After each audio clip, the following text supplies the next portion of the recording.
Hello students, understanding and configuring EIGRP routing protocol lecture में आपका स्वागत है। इस लेक्चर में देखते हैं पहले EIGRP का पूरा डिस्क्रिप्शन क्या है, कैसे वर्क करता है वो। तो पहला तो है EIGRP का फुल फॉर्म क्या है, enhance interior gateway routing protocol. एक सिस्को प्रोप्राइटरी प्रोटोकॉल है and advance distance vector protocol है। जो हमने पहले लेक्चर में देखा था कि डिस्टेंस वेक्टर प्रोटोकॉल क्या होता है, उसमें रीप देखा, कॉन्फ़िगर भी किया। तो ये एडवांस लेवल का है। सम टाइम वो लिंक स्टेट प्रोटोकॉल भी उसको बोला जाता है, मीन्स के हाइब्रिड प्रोटोकॉल बोला जाता है। लिंक स्टेट जैसा भी काम करता है और डिस्टेंस वेक्टर जैसा भी काम करता है। और ये advance distance vector routing protocol का कंसेप्ट है। उससे पहले एक ओल्डर वर्जन था IGRP interior gateway routing protocol, उसका सक्सेसर ये प्रोटोकॉल है। इसमें थोड़े बहुत सारे एडवांस फीचर्स दिए हुए, इसीलिए अभी EIGRP का यूज़ ज़्यादा नहीं यूज़ रहा। ओके। और दूसरा ये EIGRP ये क्लासलेस राउटिंग प्रोटोकॉल है और VLSM को सपोर्ट करता है, वेरिएबल लेंथ सबनेट मास्क को। क्लासलेस राउटिंग प्रोटोकॉल क्या है, मैंने प्रीवियस लेक्चर में बताया था कि different subnet mask different CIDR value जब होता है, मानो कि /30 है, /28 है, /24 है, तो उस टाइम में EIGRP राउटिंग प्रोटोकॉल सपोर्ट कर सकता है। दूसरा कि EIGRP का एडमिनिस्ट्रेटिव डिस्टेंस 90 है, वो मैंने भी अगले प्रीवियस लेक्चर में आपको बताया कि ED क्या है। दूसरा उसके बाद है EIGRP एज अ मैट्रिक जो काउंट करता है, उसमें total bandwidth, delay, load, reliability and एक MTU भी होता है, मैक्सिमम ट्रांसमिशन यूनिट, बट उसको इंक्लूड नहीं किया सिस्को के कोर्स में। और ज़्यादातर डिफ़ॉल्ट में होता है तो bandwidth and delay. Load and reliability उसको काउंट नहीं करते क्योंकि इक्वेशन है वो CCNA के अंदर उसको कवर नहीं किया, बट तो भी मैं आपको थोड़ा सा समझाऊंगा एक्चुअली मैट्रिक कैसे कैलकुलेट होता है, पूरा उसका इक्वेशन क्या है और वो जो कैलकुलेट है वो की वैल्यू के साथ में कैलकुलेट हो क्या है। बट अभी वो मैट्रिक जैसे रीप होप काउंट करता था, तो इसमें EIGRP बैंडविड्थ एंड डिले को काउंट करके उसका जो भी कैलकुलेशन होता है उसको बेस्ट रूट डिफाइन करके फाइंड आउट करके राउटिंग टेबल में उसकी अपडेट होता है। EIGRP एक राउटर के साथ दूसरे राउटर में अपडेट कैसे करता है, मल्टीकास्ट एड्रेस यूज़ करता है 224.0.0.10। EIGRP में जो जब भी नेबरशिप रिलेशनशिप बनती है, एडजेंसेंसी, उस टाइम के बाद में RTP प्रोटोकॉल के थ्रू वो पैकेट को ट्रांसमिट सेंडिंग रिसीविंग करवाती है, जो रिलायबल प्रोटोकॉल्स है। जिसमें ये EIGRP TCP/UDP प्रोटोकॉल को नहीं यूज़ करता है, बट RTP प्रोटोकॉल को यूज़ करता है मैसेजिंग ट्रांसमिशन कम्युनिकेशन के अंदर। उसके बाद EIGRP मल्टीपल प्रोटोकॉल को सपोर्ट करता है। IPv4 है, IPv6 है, IPX है, एप्पलटॉक है। और IPv4 IPv6 कवर किया हुआ है CCNA के सब्जेक्ट में, बट IPX एप्पलटॉक जो दूसरे शूट है उसमें भी EIGRP सपोर्ट कर सकता है। EIGRP maximum 255 routers means hope को सपोर्ट कर सकता है। बाय डिफ़ॉल्ट उसका वैल्यू होता है 100। हेलो पैकेट का जो टाइमर होता है, एक राउटर दूसरे राउटर को जब हेलो सेंड करता है अपडेट के मैं अवेलेबल हो, आप यहाँ पे नेबरशिप में एजेंसी क्रिएट करने लेके अलाउ है कि नहीं राउटर, तो एवरी जो टाइमर होता है वो 5 सेकंड का होता है एंड होल्ड डाउन टाइमर होता है 15 सेकंड का। EIGRP रीप एंड हमने आगे देखा RIP एंड IGRP के ज़्यादा कन्वर्जेशन रेशियो में फास्टर है थोड़ा सा। EIGRP टोटल 3 टेबल को मेंटेन करता है, neighbour table, topology table and routing table. Neighbour table में जो इंफॉर्मेशन होती है वो डायरेक्टली कनेक्टेड राउटर की इंफॉर्मेशन होती है।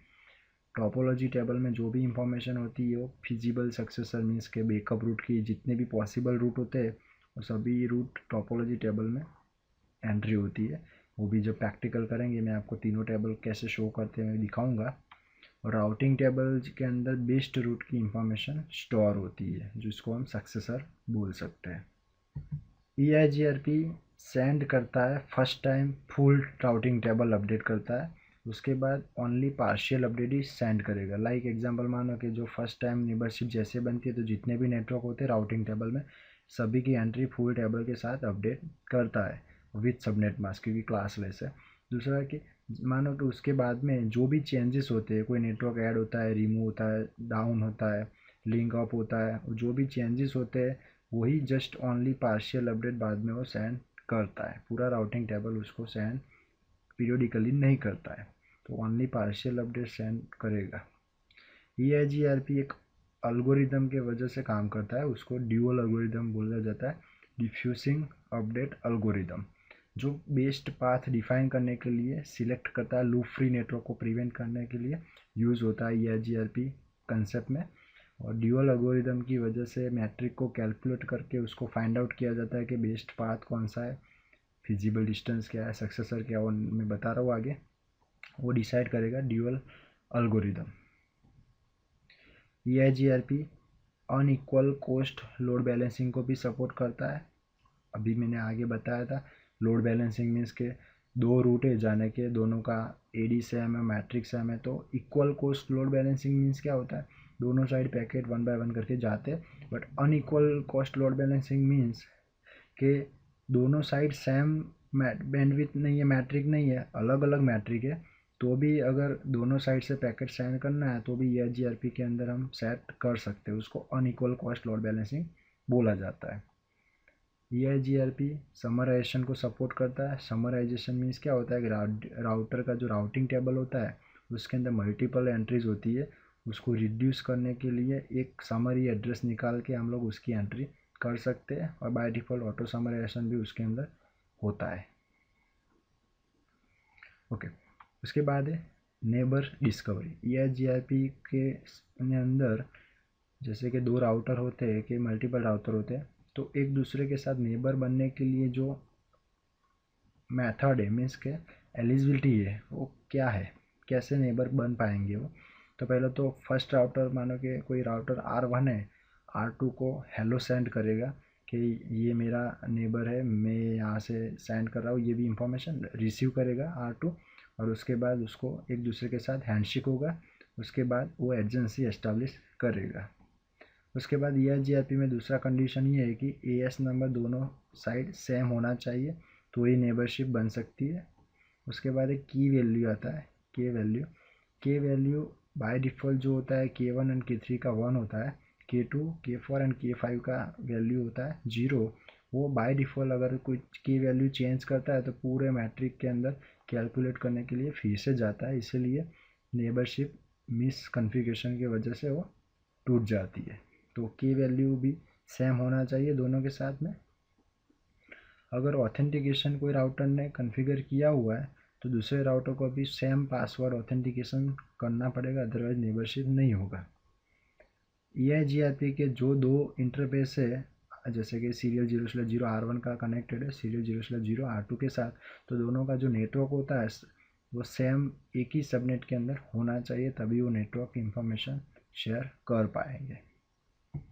ओके, अभी एक ड्यूअल कंसेप्ट है, अभी मैंने आगे बताया कि ड्यूअल अपडेट एल्गोरिदम जो कैसे वर्क करता है। तो मानो कि यहाँ पे एक आप इमेज देख रहे हो, ये सोर्स नेटवर्क है, ये डेस्टिनेशन नेटवर्क है, दो रास्ते जाने के लिए, यहाँ से भी जा सकते हैं और ऊपर से भी जा सकते हैं। ये मानो कि यहाँ से यहाँ पे चार टोटल अलग अलग टाइप के पैरामीटर्स होते हैं। एक होता है फिजिबल डिस्टेंस, FD।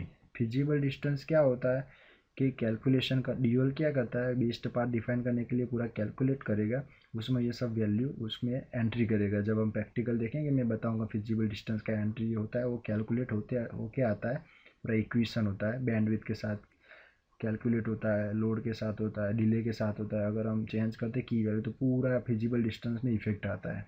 तो ये मानो कि ये सोर्स से डेस्टिनेशन तक का जो टोटल डिस्टेंस है उसको फिजिबल डिस्टेंस बोला जाता है।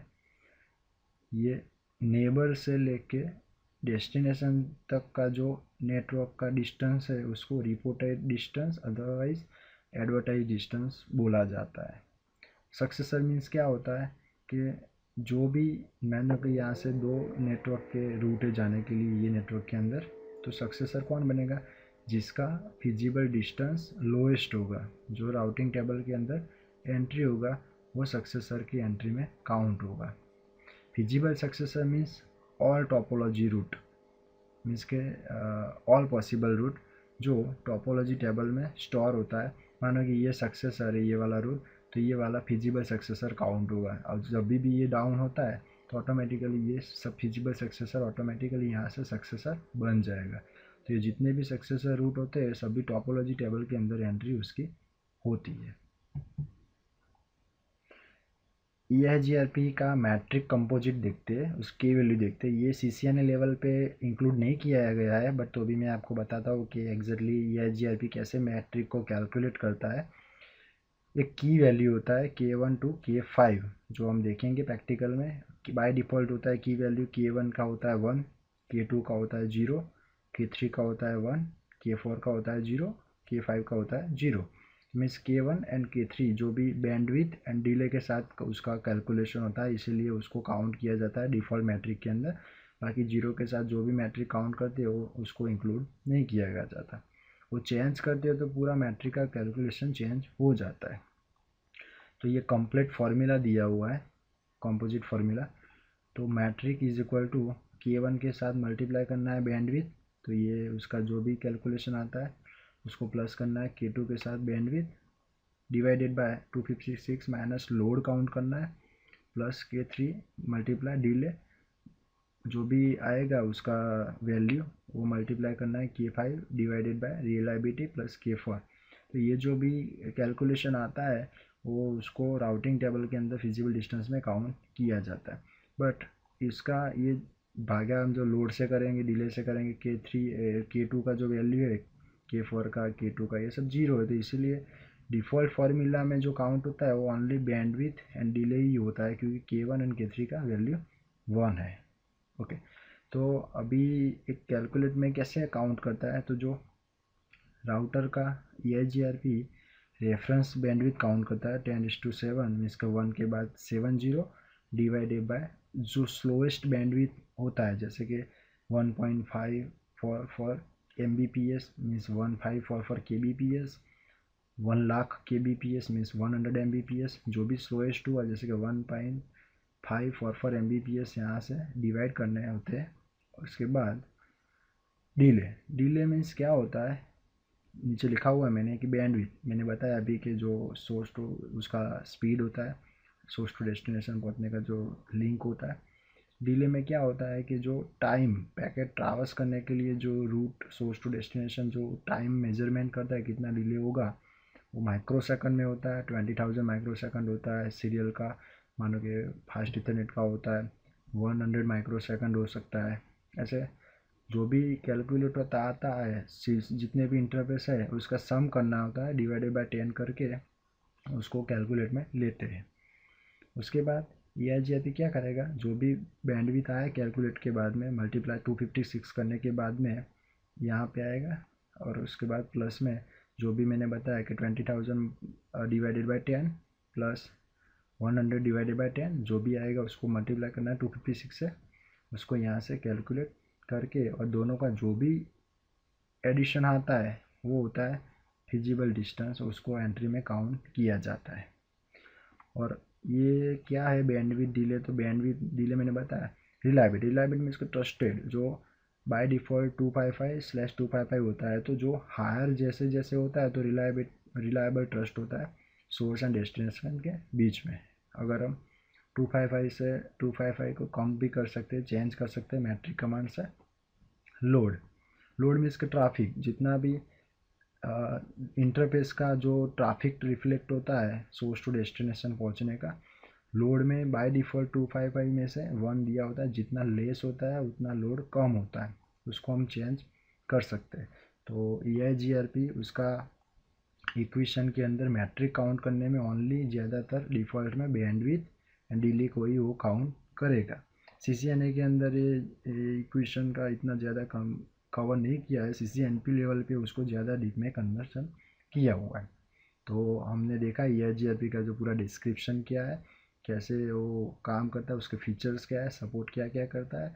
अभी नेक्स्ट लेक्चर में देखते हैं उसको कॉन्फ़िगरेशन कैसे करते हैं, EIGRP को पूरा मेंटेन कैसे करते हैं, उसको शो टेबल्स कैसे देखते हैं, और उसका पूरा डिस्क्रिप्शन नेक्स्ट लेक्चर में देखते हैं। Thank you.